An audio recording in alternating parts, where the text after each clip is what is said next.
It is currently 7 a.m. on a Saturday. We are getting ready to process our winter batch of chickens.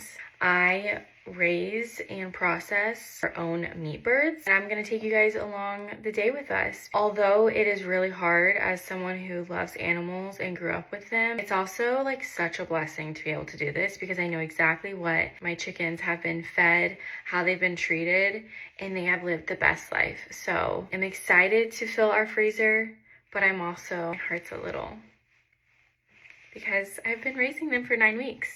Can't talk about it too much or I'll cry, but we always start our process like praying and thanking God, which I do every day. Thank you, God, for giving us this opportunity because this is such a blessing.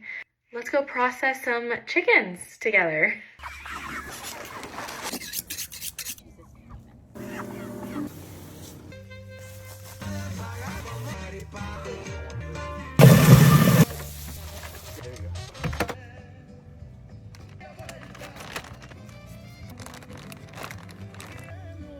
And then that breast is gonna help you hold.